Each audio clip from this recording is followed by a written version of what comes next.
السلام علیکم ورحمۃ اللہ وبرکاتہ۔ الحمدللہ نحمده ونستعینه ونستغفره ونؤمن به ونتوکل علیہ ونعوذ باللہ من شرور انفسنا ومن سیئات اعمالنا من يهده الله فلا مضل له ومن يضلل فلا هادي له واشهد ان لا اله الا الله وحده لا شريك له واشهد ان محمدا عبده ورسوله اما بعد فاعوذ باللہ من الشیطان الرجیم بسم اللہ الرحمن الرحیم ایاک نعبد و ایاک نستعین صدق اللہ العظیم۔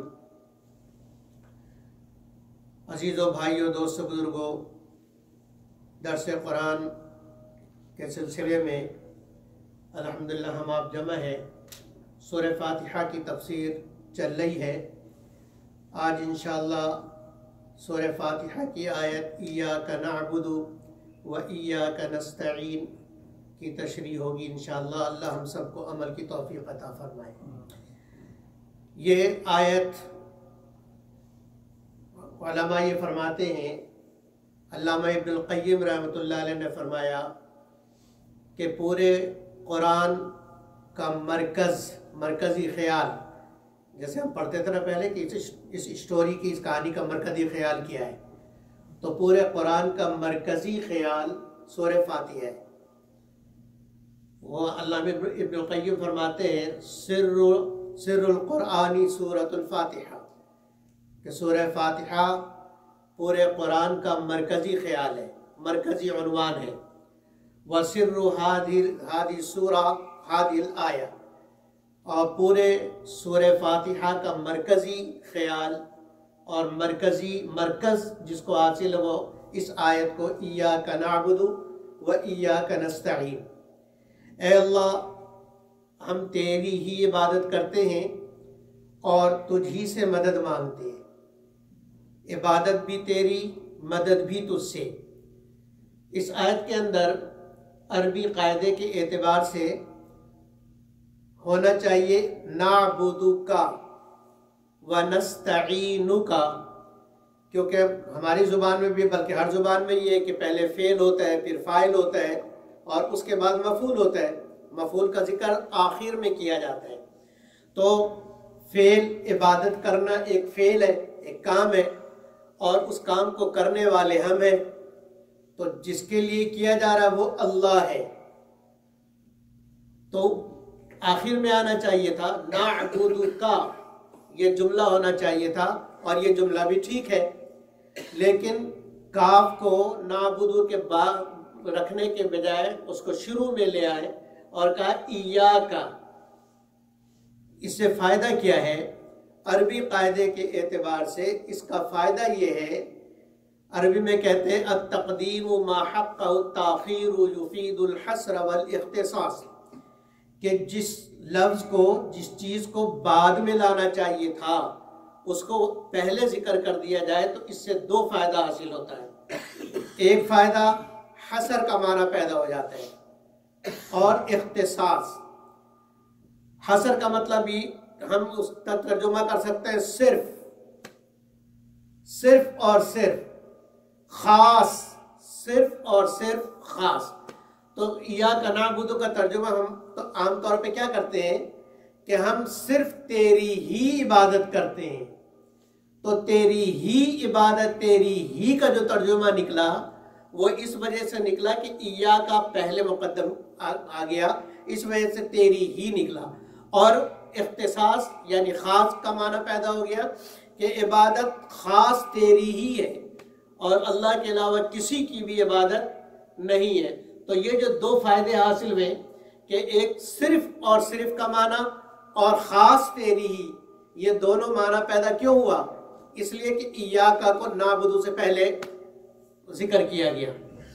اسی طریقے سے وَإِيَّاكَ نَسْتَعِينُ کے اندر بھی بالکل یہی صورتحال ہے، ہونا چاہیے تھا نَسْتَعِينُكَ، ہم تجھ سے، ہم مدد مانگتے ہیں تجھ سے۔ تو مدد مانگنا فعل اور مدد مانگنے والا فاعل، اور جس سے مدد مانگی جائے وہ مفعول کو تیسرے نمبر پر آنا چاہیے تھا، نستعینک ہونا چاہیے، لیکن یہاں پر بھی کاف کو مقدم کر دیا، ایاکا کہا، تو اس میں بھی وہی دو معنی، دو فائدے حاصل ہو گئے، خاص کا معنی اور تیری ہی کا معنی، کہ صرف تجھ ہی سے مدد مانگتے ہیں، خاص تجھ ہی سے مدد مانگتے ہیں۔ تو یہ جو دو خاص معنی پیدا ہوا یہ مقدم کرنے کی وجہ سے پیدا ہوا۔ تو اب معنی کیا ہو جائے گا؟ ایاک نعبد، ہم خاص صرف اور صرف اے اللہ تیری ہی عبادت کرتے ہیں، وَإِيَّاكَ نَسْتَعِينُ، اور خاص صرف تجھ ہی سے مانگتے ہیں، مدد صرف تجھ ہی سے مانگتے ہیں، یہ معنی اب اس کا بن جائے گا۔ اس میں دو باتیں خاص طور سے سمجھنے کی ہیں۔ پہلی بات یہ ہے کہ ایاک نعبد، ہم عبادت کرتے ہیں، اے اللہ ہم تیری ہی عبادت کرتے ہیں، یعنی اللہ کو ہم نے اپنا معبود بنایا۔ اللہ کو کیا بنایا؟ معبود بنایا۔ ہم ہیں عابد اور اللہ ہے معبود، ہم ہیں ساجد، اللہ ہے مسجود، ہم اس کو سجدہ کرتے ہیں۔ تو معبود کس کو بنانا چاہیے، اور عبادت کا مطلب کیا ہے؟ عبادت کسے کہتے ہیں؟ عبادت کی جو جامع تعریف علامہ ابن القیم رحمۃ اللہ علیہ نے کی ہے، وہ تعریف یہ کی ہے، بہت ہی جامع تعریف ہے، مختصر ہے اور جامع ہے، اور اس تعریف کے اوپر اگر غور کیا جائے تو آدمی کو معلوم ہو جائے گا کہ یہ کام جو میں کر رہا ہوں یہ عبادت ہے کہ نہیں ہے۔ ان کے الفاظ کو سمجھنے سے پہلے یہ بات سمجھیے کہ عبادت کے اندر دو چیزیں ہیں، عبادت کے اندر دو چیزیں ہیں۔ پہلی چیز اپنے آپ کو معبود کے سامنے ذلیل کرنا، تذلل اختیار کرنا، عاجزی اختیار کرنا، فقر اختیار کرنا، اپنے آپ کو محتاج ظاہر کرنا۔ پہلا مفہوم تو یہ ہے عبادت کا، کہ معبود کے سامنے اپنے آپ کو ذلیل کرنا، تذلل اختیار کرنا، عاجزی اختیار کرنا، اپنے فقر و فاقے کا اظہار کرنا اور اپنے حاجت مند ہونے کا اظہار کرنا۔ ایک بات تو یہ ہے، اور دوسری چیز معبود کی انتہائی درجے پر تعظیم اور تکریم مقصود ہو۔ معبود کی انتہائی درجے پر، اعلیٰ درجے پر تعظیم اور تکریم اس کے اندر پائے جائے تو اس کو عبادت کہتے ہیں۔ تو اب اس دو باتوں کو ذہن میں رکھے، اب عبادت کا معنی سمجھیے کہ عبادت اس کو کہتے ہیں کہ کسی کے سامنے اپنے آپ کو تذلل اور عاجزی اختیار کر کے معبود کی انتہائی تعظیم کا اعتقاد رکھ کے جو عمل کیا جائے اس کو عبادت کہتے ہیں۔ سمجھ گئے بھائی؟ کسی کے سامنے اپنے آپ کو انتہائی ذلیل کر کے، اس لیے کہ سجدے میں سے زیادہ آدمی اپنے آپ کو ذلیل کر نہیں سکتا، اس سے نیچے زیادہ اپنے آپ کو گرا نہیں سکتا، زمین پر سر رکھے گا اس سے زیادہ کہاں جائے گا؟ تو اپنے آپ کو کسی کے سامنے انتہائی تذلل اور عاجزی میں ڈال کر، تذلل اور عاجزی اختیار کر کے، اس اعتقاد کے ساتھ کہ سامنے والا جس کے آگے میں تذلل اختیار کر رہا ہوں وہ انتہائی عظیم ہے، وہ انتہائی عظیم ہے، تو اس کی عظمت کی انتہا کو خیال کر کے اپنے آپ کو ذلیل کرنے کا نام عبادت ہے۔ تو اب جس کے سامنے ان دو باتوں کے ساتھ آدمی جو فعل بھی کرے گا وہ فعل عبادت ہوگا، ٹھیک ہے؟ ان دو اعتقاد کے ساتھ، دو عمل کے ساتھ کہ اپنے آپ کو انتہائی ذلت میں ڈالے اور سامنے والے کی انتہائی عظمت کا خیال کرے، تو خیال کر کے جو افعال اختیار کرے گا اس فعل کو عبادت کہتے ہیں۔ ایک بات یہ تو عبادت کا مفہوم ہے. پھر معبود، جس کی عبادت کی جائے اس کو معبود بولتے ہیں. تو معبود کیسا ہونا چاہیے؟ معبود کے اندر کیا صفت ہونی چاہیے کہ ہم اس کو معبود بنائیں؟ تو علامہ ابن القیم رحمۃ اللہ علیہ نے لکھا ہے کہ 2 صفتیں جس کے اندر ہوں گی وہ معبود ہوگا. 2 صفتیں جس کے اندر ہوں گی وہ معبود ہوگا. اور جس کے اندر یہ صفتیں موجود نہیں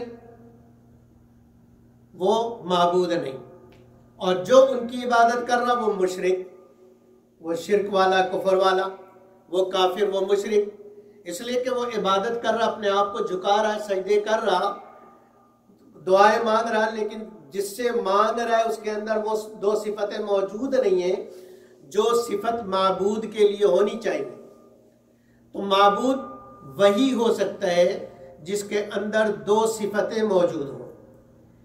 پہلی صفت کہ وہ ایسا ہو کہ آسمان، زمین اور درمیان کی خلا، تحت سرا، ہر ایک کے ذرے ذرے کا علم اس کو ہو. ہر ایک کائنات کے ہر ذرے ذرے کا اس کو علم حاصل ہو. نمبر 1.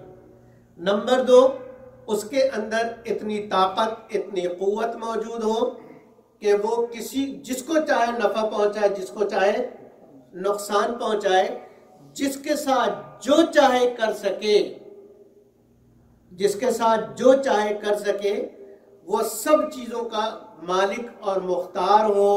تو جس کے اندر یہ 2 صفتیں پائی جائیں گی وہ معبود بننے کا مستحق ہے. اور جس کے اندر یہ 2 صفتیں موجود نہیں، یا تو اس کو علم نہیں، علم موجود نہیں، تو وہ معبود بننے کے لائق ہی نہیں ہے. اسی طریقے سے اگر کچھ علم حاصل ہے لیکن متصرف نہیں ہے، مختار نہیں ہے، کچھ کر نہیں سکتا، تو وہ بھی معبود بننے کے لائق نہیں ہے. معبود بننے کے لائق صرف اللہ ہے جس کو کائنات کے ذرے ذرے کا علم حاصل ہے، چاہے وہ آسمانوں کے اوپر ہو، عرشوں کے اوپر ہو، اور تحت سرا کے نیچے ہو، جہاں کائنات ختم ہو جاتی ہو وہاں کا ہو. ذرہ ذرہ اللہ کے سامنے موجود ہے. کوئی ایک ذرہ بھی اللہ کے علم سے غائب نہیں ہے. دوسری صفت کہ وہ جو چاہے بغیر کسی سبب کے کر سکے، وہ کسی سبب کا محتاج نہ ہو، کسی سبب کے بغیر جو سب کچھ کر سکے اور اس کو وہ قوت، وہ طاقت، وہ پاور حاصل ہو، وہ معبود ہے. تو اللہ جل جلالہ و عم نوالہ کے اندر یہ دونوں صفتیں موجود ہیں. اللہ ایسا عالم ہے، ایسا جاننے والا ہے کہ کائنات کی کوئی چیز، کوئی ذرہ اس کے علم سے باہر نہیں ہے. لہو ما فی السماوات وما فی الارض وما بینہما وما تحت الثری، کہ اللہ ایسا جاننے والا کہ اسی کی بادشاہت، اسی کی ملکیت ہے، سارے اس کے غلام ہیں، سارے اس کے مملوک ہیں، سارے اس کے مخلوق ہیں، وہ خالق ہے، وہ مالک ہے.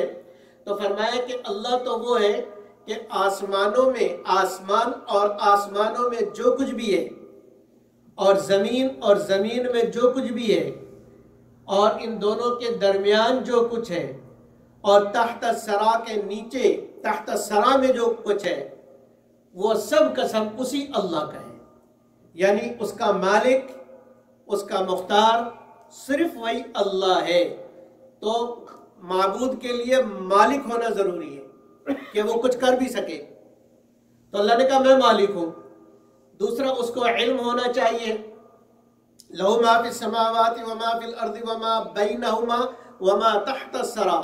اور آگے کیا فرمایا، وَإِن تَجْهَرْ بِالْقَوْلِ، اگر تم کوئی بات زور سے کہو، فَإِنَّهُ يَعْلَمُ السِّرَّ، وہ اللہ تو ایسا ہے جو آہستہ کہو تو بھی سن لے، وَأَخْفَى، اور اس سے بھی پوشیدہ بات وہ سن لے، اس سے بھی پوشیدہ بات وہ سن لے. یعلم ما فی الصدور، تمہارے دل میں خیال کیا پیدا ہو رہے ہیں اللہ وہ بھی جانے. وَرَبُّكَ يَخْلُقُ مَا يَشَاءُ وَيَخْتَارُ، کہ تمہارا رب تو وہ ہے جو مختار ہے، جو چاہتا ہے کرتا ہے. یخلق، ساری چیزیں اسی اللہ نے بنائی ہیں.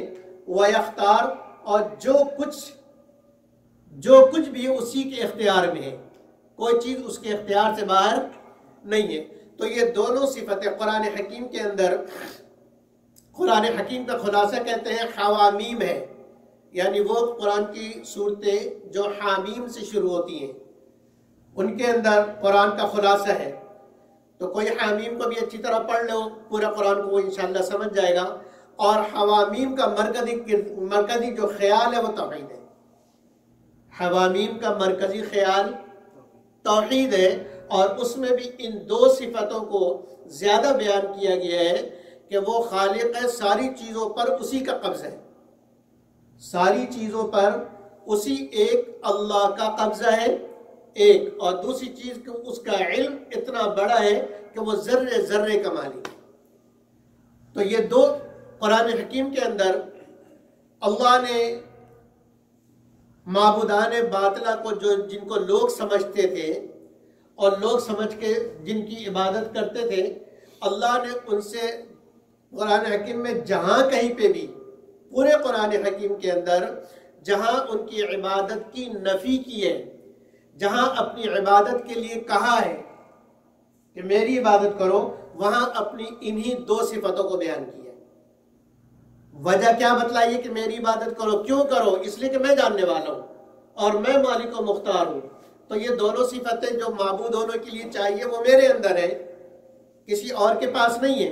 اور جہاں کہیں پہ بھی پورے قرآن حکیم کے اندر جہاں کہیں بھی اللہ نے دوسرے کی عبادت سے روکا ہے اور دوسرے کی عبادت سے منع کیا ہے، چاہے وہ بت ہوں، چاہے لات منات عزا ہو، چاہے جو ہے فرشتوں کی عبادت ہو، چاہے انبیاء کی عبادت ہو، چاہے وہ لوگ جو انبیاء کی عبادت کرتے ہیں، وہ لوگ جو فرشتوں کی عبادت کرتے ہیں، وہ لوگ جو چاند سورج کی عبادت کرتے ہیں، تو ہر جگہ پر جہاں اللہ نے ان کو ان چیزوں کی عبادت سے روکا ہے، وہاں وجہ انہی دو صفات کی نفی کو بیان کی ہے.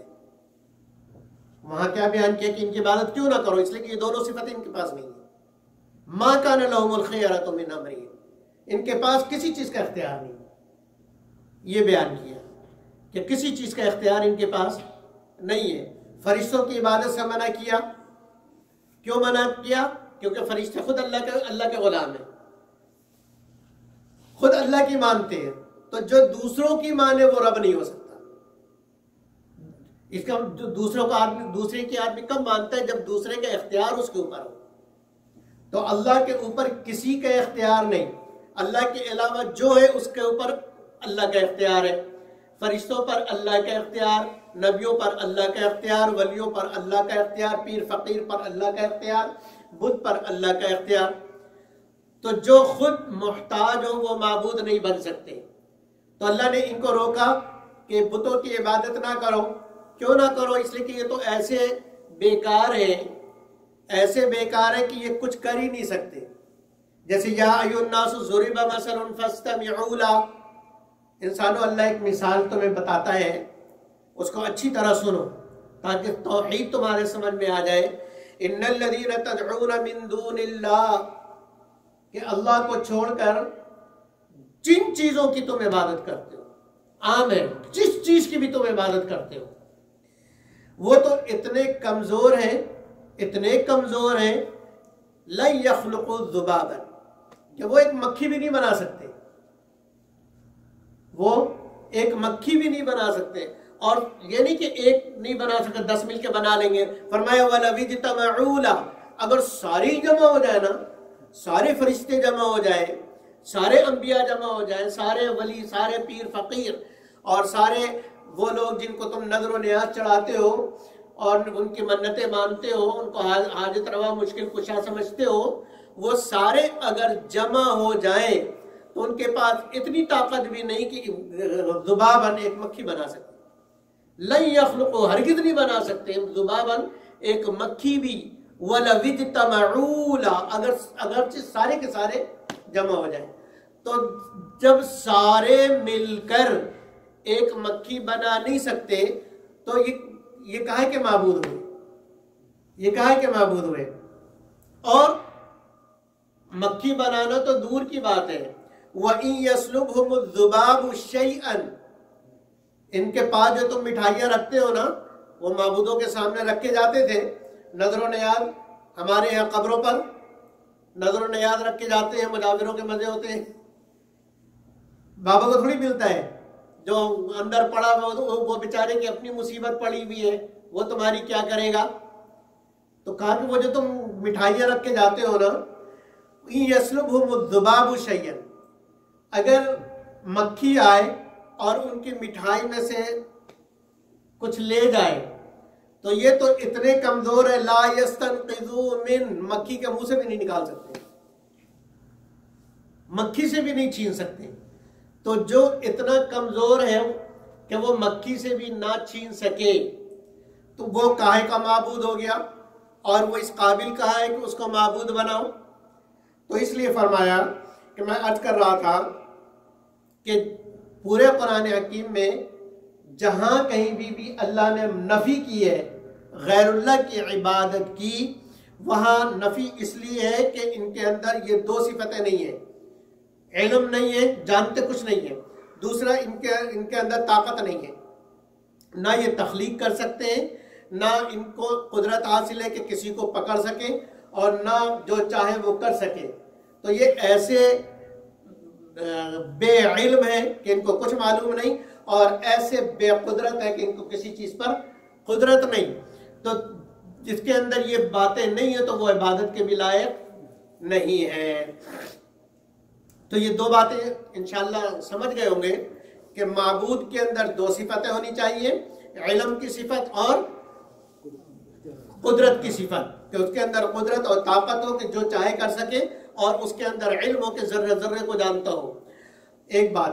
اور وہ معبود کی صفت. اور عبادت کسے کہتے ہیں کہ کسی کے سامنے اپنے آپ کو انتہائی ذلیل کر دینا، سامنے والے کی معبود کی تعظیم کی وجہ سے، اس کی عظمت کی وجہ سے.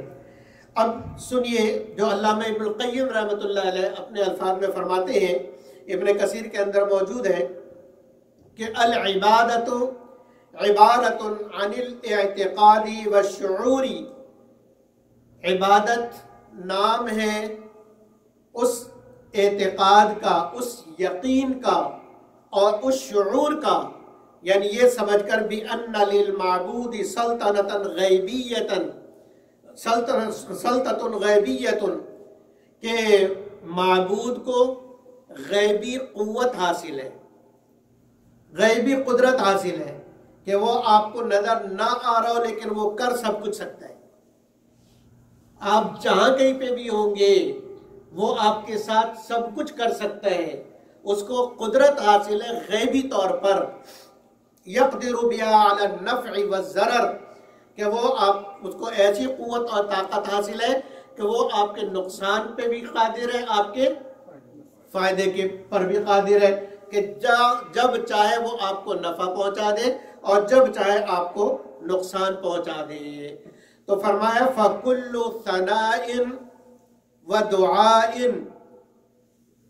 وَتَعْظِيمٍ، کہ ہر وہ تعریف، وہ حمد و ثنا اور وہ دعا اور کسی کی تعظیم کرنا، يُصَاحِبُهُ هَذَا الْاِعْتِقَادِ وَالشُّعُورِ فَهِيَ عِبَادَةٌ، کہ جس کے ساتھ بھی اس اعتقاد اور اس یقین کے ساتھ جو کام بھی کیا جائے گا اس کو کیا کہیں گے؟ عبادت کہیں گے.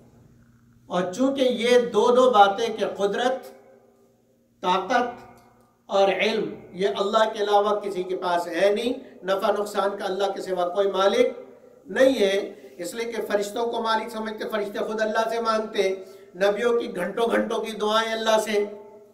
تو اگر وہ مالک و مختار ہوتے تو اللہ سے کیوں مانگتے؟ اور یہ ولی تو بنے اس لیے کہ وہ اللہ سے مانگ مانگ کے رو رو کے گڑ گڑا کے ولی بنائے، تو اب اس کے پاس اختیار کہاں سے آ گیا؟ تو جس کے پاس کوئی اختیار نہیں اس کی عبادت مت کرو، عبادت صرف اسی اللہ کی کرو جس کے پاس یہ دونوں اختیار ہیں۔ ٹھیک ہے؟ یہاں پر کوئی اعتراض کر سکتا ہے کہ اعتراض آپ کے سامنے کر دوں اور پھر اس کا جواب کہ عبادت کی تعریف میں ہم نے یہ سنا کہ کسی کی عظمت، کسی کی تعظیم کرنا، کسی کی تعظیم کرنا یہ عبادت ہے، کسی کی تعظیم کرنا عبادت ہے۔ تو اس کا مطلب تو یہ ہوا کہ اگر کسی کی تعظیم کی جائے تو شرک ہو جائے گا، حالانکہ نبی اکرم صلی اللہ علیہ وسلم کی تعظیم و تکریم کرنا ہر ایک امتی پر فرض ہے، ہر ایک امتی پر فرض عین ہے اپنے نبی کی کیا کرنا؟ تعظیم و تکریم کرنا۔ اسی طرح والدین کی تعظیم اور تکریم کرنے کا حکم اللہ نے کیا، وَلَا فَلَا تَقُلْ لَهُمَا اُفْ، ان کی تو اتنی تعظیم کرو کہ ان کے سامنے اف بھی نہ کرنا، ان کے سامنے تذلل اختیار کرو۔ وَقَضَىٰ رَبُّكَ أَلَّا تَعْبُدُوا إِلَّا إِيَّاهُ وَبِالْوَالِدَيْنِ إِحْسَانًا اما يبلغن احدكم الكبر عندهما، کیا ہے کہ اللہ نے یہ فیصلہ کر لیا، وَقَضَىٰ رَبُّكَ أَلَّا تَعْبُدُوا إِلَّا إِيَّاهُ، یہ فیصلہ کر لیا، اٹل فیصلہ کہ اللہ کے علاوہ کسی کی عبادت نہیں، وَبِالْوَالِدَيْنِ إِحْسَانًا، اور دوسرا اللہ نے یہ فیصلہ کر دیا، اس پر فیصلہ ہو گیا، ڈیسائیڈ ہو گیا کہ والدین کے ساتھ احسان کا معاملہ کرنا۔ اما یبلغن عندک الکبر احدہما او کلاہما، اور یہ فیصلہ ہو گیا، فیصلہ اللہ نے کر دیا کہ یہ دونوں کے دونوں یا ان دونوں میں سے کوئی ایک جب بڑھاپے کو پہنچ جائے تمہارے پاس ہوں، فلا تقل لہما اف، اور پہلے کہا وَخْفِضْ لَهُمَا جَنَاحَ الذُّلِّ مِنَ الرَّحْمَةِ، اپنے آپ کو ان کے سامنے جھکا کے رکھو، تو تعظیم ہو گئی نا جھکانا، اپنے آپ کو ان کے سامنے جھکا کے رکھو، تو جھکا کے رکھنا تعظیم ہو گئی۔ اور وَلَا تَقُلْ لَهُمَا اُفْ، ان کے سامنے اف بھی نہ کرو، تو یہ تعظیم بھی فرض، والدین کی تعظیم، اسی طرح استاد کی تعظیم بھی اسی طریقے سے ہر بڑے کی تعظیم، اس لیے کہ نبی صلی اللہ علیہ وسلم نے کیا فرمایا کہ وہ ہم میں سے نہیں ہے جو بڑوں کی تعظیم نہ کرے، تو تعظیم تو یہاں آ گئی، اور آپ یہ کہہ رہے کہ تعظیم کر کے، تعظیم کہتے اسے کہ اپنے آپ کو اس کے سامنے چھوٹا کر دینا، اس کو تعظیم کہتے ہیں نا۔ تو والدین کی تعظیم کرنا شرک ہو گیا، نبی صلی اللہ علیہ وسلم کی تعظیم کرنا شرک ہو گیا، ٹھیک ہے، اور پیر کی مرشد کی تعظیم کرنا شرک ہو گیا، استادوں کی تعظیم کرنا شرک ہو گیا۔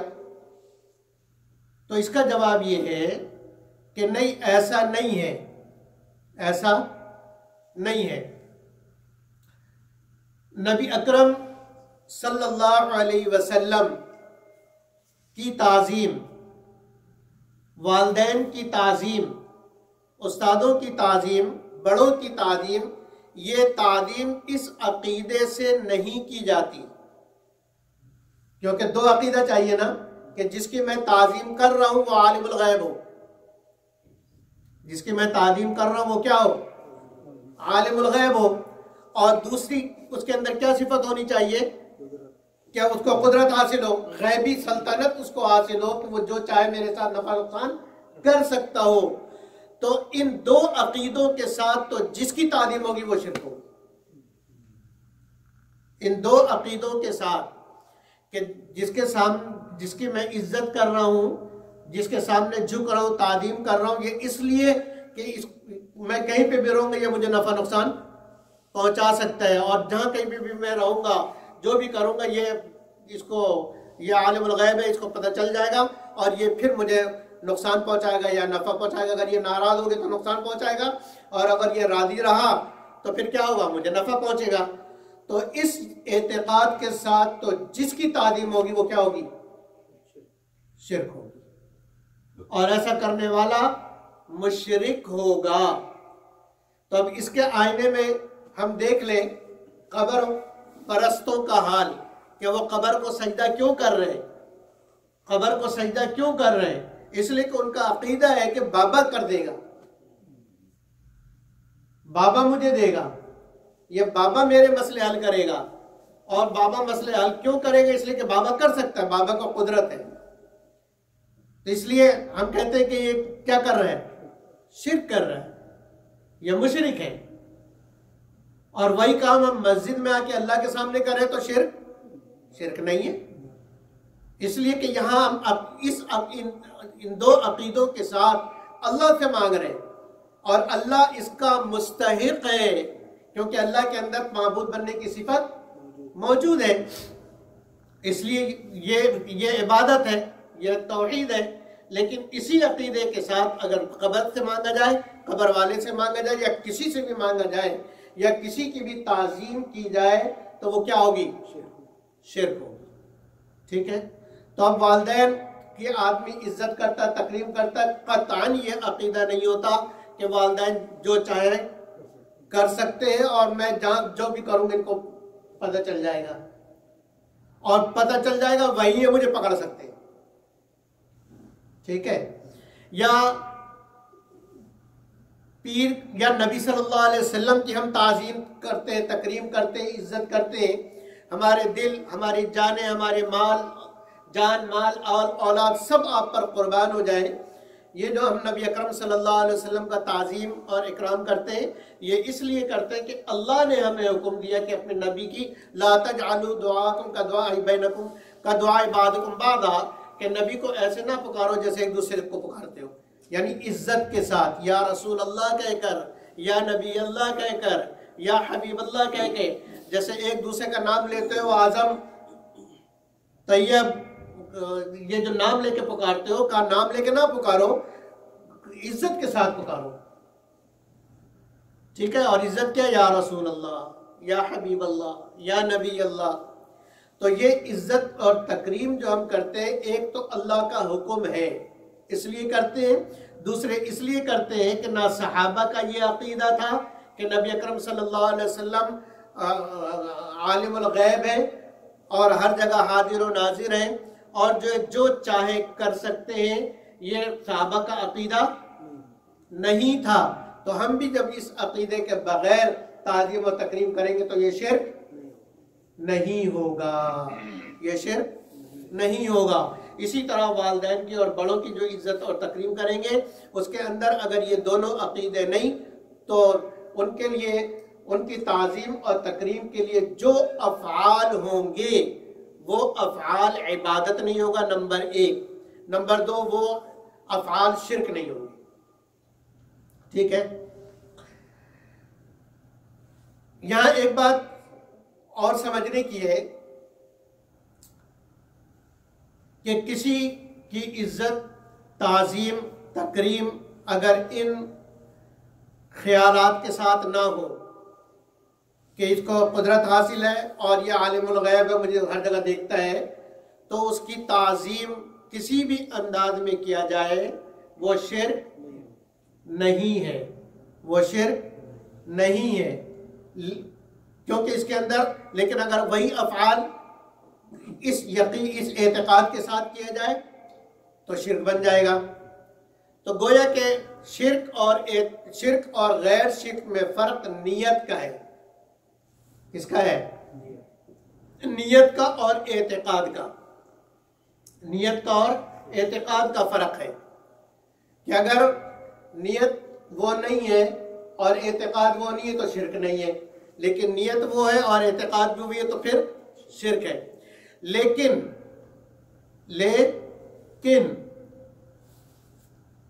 وہ افعال جو خاص ہے اللہ کے لیے، وہ افعال جو خاص ہے اللہ کے لیے، وہ افعال کسی دوسرے کے لیے کرنا بغیر نیت کے بھی شرک ہے۔ سمجھ آ رہی بات؟ وہ افعال جو صرف اللہ کے لیے ہے وہ کسی اور کے لیے کرنا بغیر نیت کے بھی شرک ہے۔ مثلا سجدہ کرنا، یہ صرف اللہ کا حق ہے، لہذا اگر کسی اور کے سامنے سجدہ کیا چاہے نیت یہ نہ بھی ہو تو بھی شرک ہے۔ کسی اور کو سجدہ کیا چاہے یہ دو نیتیں نہ بھی ہو تو بھی کیا ہے؟ شرک ہے۔ اسی طریقے سے اللہ کے گھر کا طواف کرنا، صرف بیت اللہ کے گھر کا طواف ہوگا۔ اب کوئی جو ہے وہ بیت اللہ کا ماڈل بنا کر رکھ دے اور کہے کہ اس کا طواف کرو، تو اگر جو طواف کرے گا وہ مشرک ہو جائے گا، دائرہ اسلام سے نکل جائے گا۔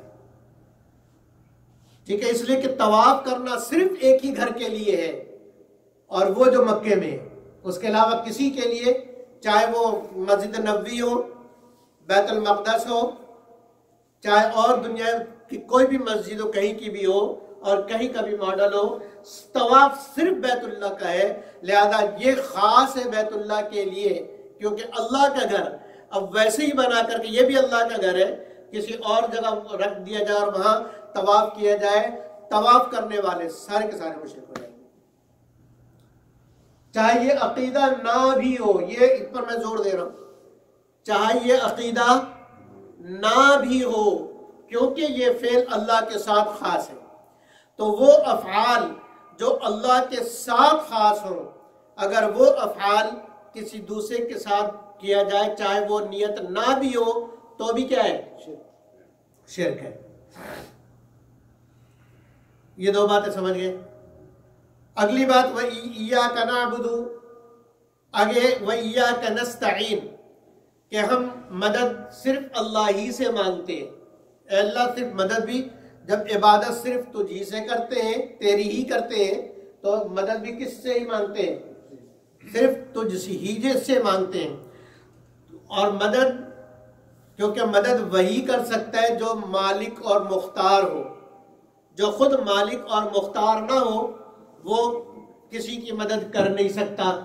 تو اللہ رب العزت نے یہی بات بتلائی پورے قرآن حکیم کے اندر کہ مجھ سے مانگو، اور اللہ سے مانگنا یہی اصل میں عبادت ہے۔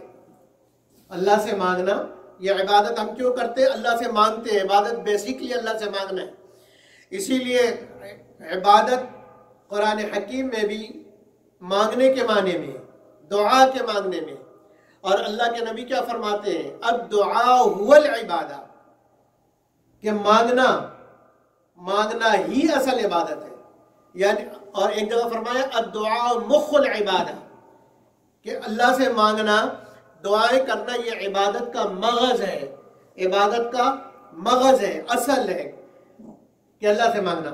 اور عبادت قرآن حکیم کے اندر بھی عبادت کا جو لفظ ہے وہ دعا کے معنی میں آیا ہے۔ ان الذین یستکبرون عن عبادتی ان الذین یستکبرون، پہلے کیا کہا؟ ادعونی استجب لکم، لوگوں مجھ سے مانگو، استجب لکم، میں دوں گا، میں تمہاری دعائیں قبول کروں گا۔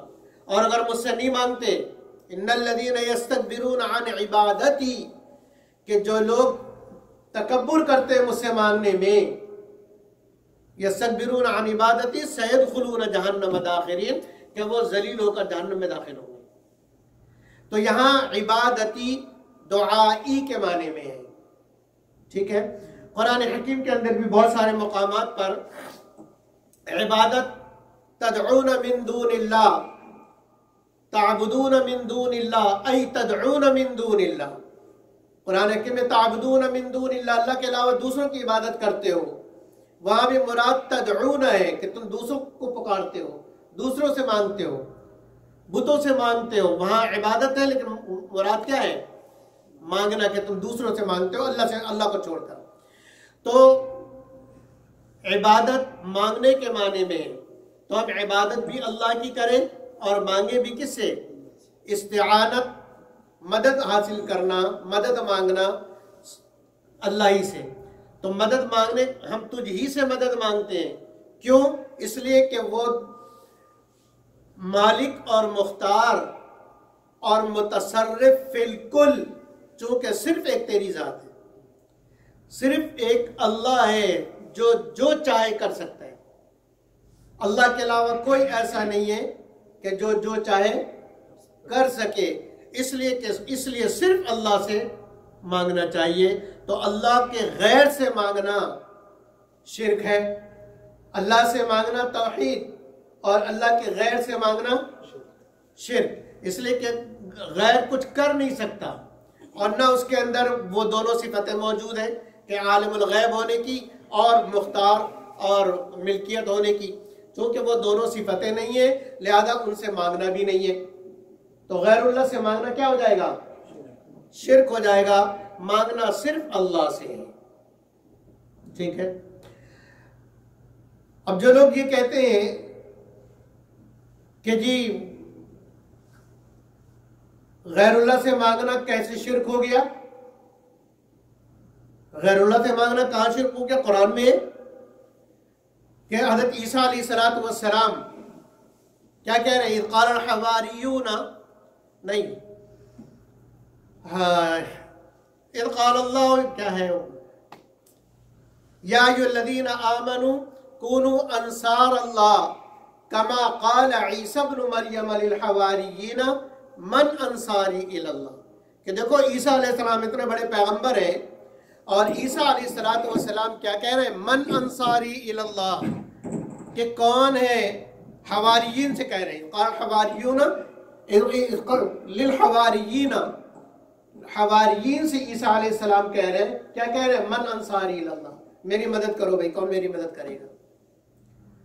تو اگر غیر اللہ سے مدد مانگنا شرک ہوتا تو عیسیٰ علیہ السلام کیوں مانگ رہے؟ سمجھ آ رہا ہے اعتراض؟ تگڑا اعتراض ہے کہ کچا اعتراض ہے؟ قرآن سے دے رہا ہوں، جو قرآن سے اعتراض دے رہا ہوں۔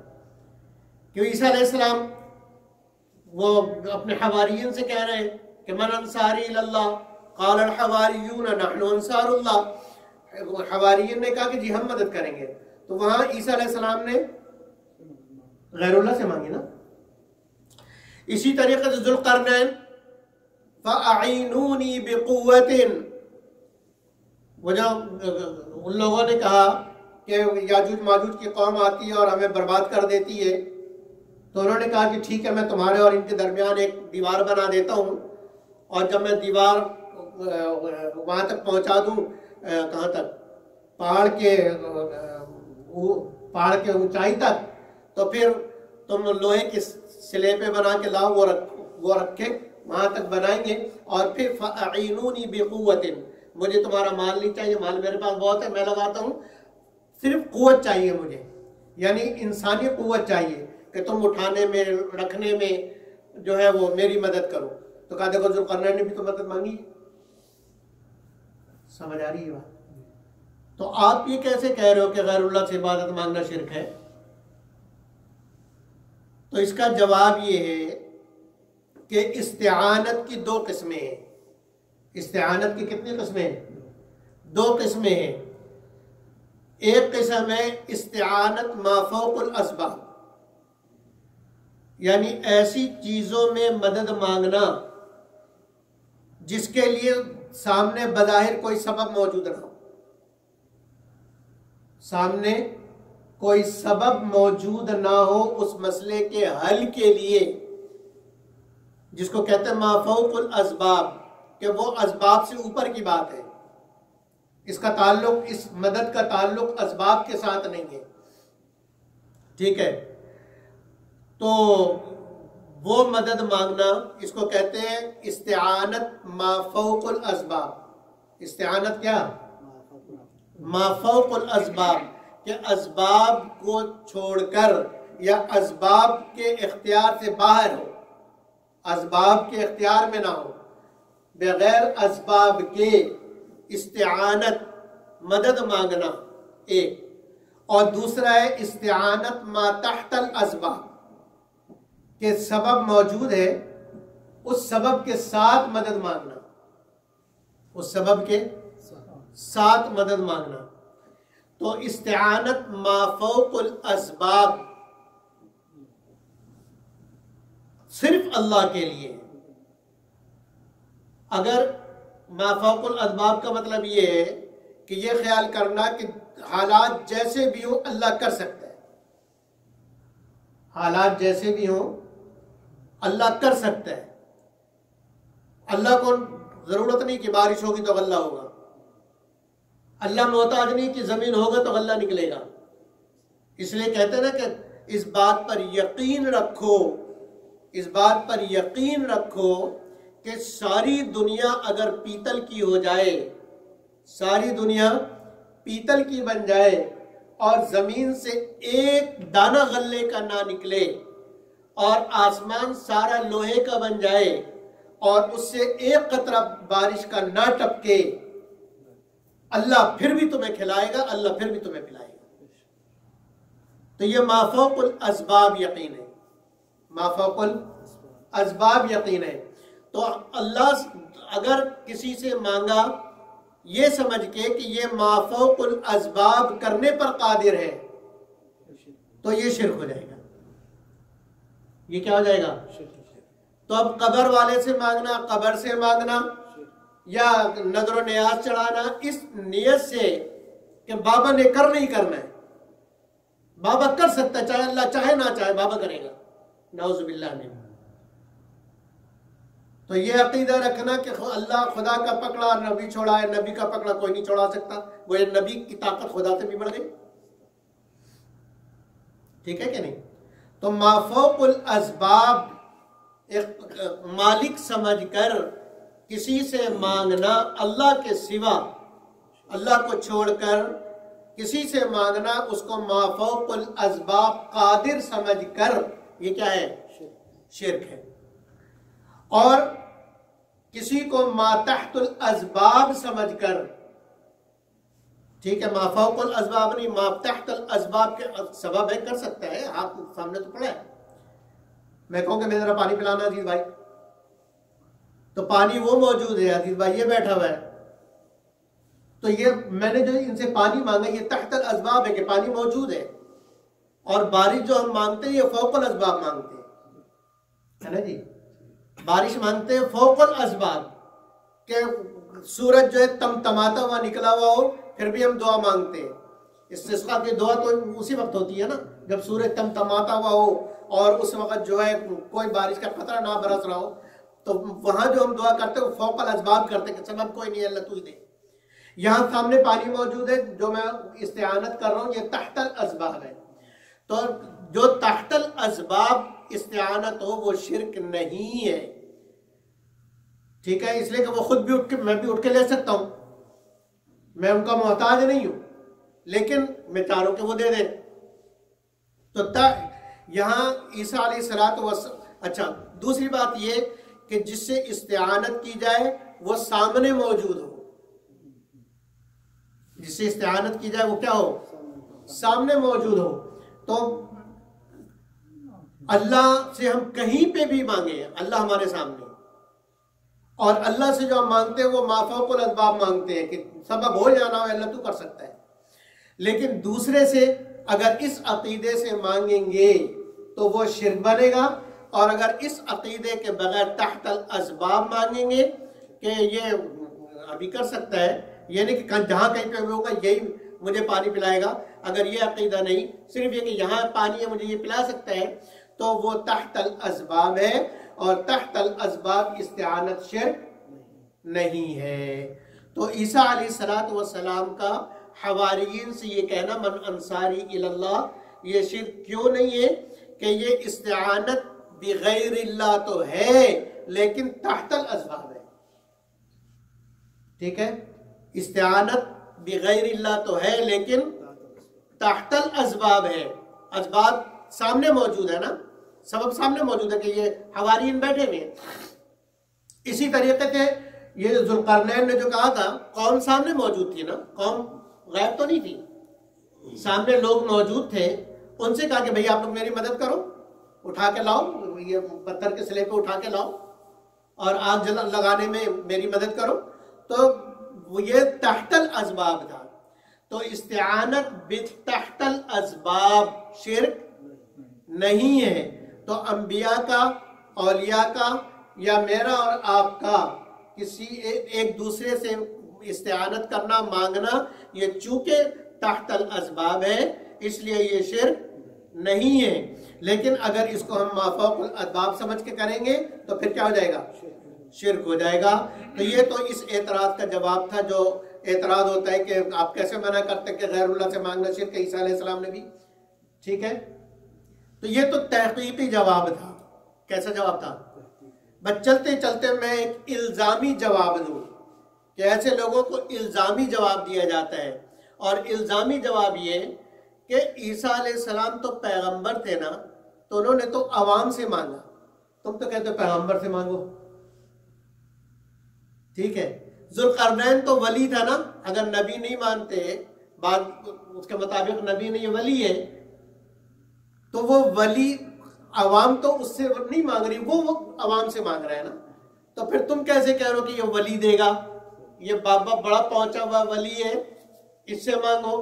یہ وہاں تو قرآن میں تو یہ دکھا رہے ہیں کہ نبی عوام سے کہہ رہے ہیں نا، اور ولی عوام سے کہہ رہے ہیں، تو تم کہہ رہے ہو ولی سے مانگو. تو یہاں تو الٹا چکر تم نے چلا دیا، اس لیے تمہاری بات بھی ٹھیک نہیں ہے. اللہ تعالیٰ مجھے اور آپ کو سمجھنے کی توفیق عطا فرمائے.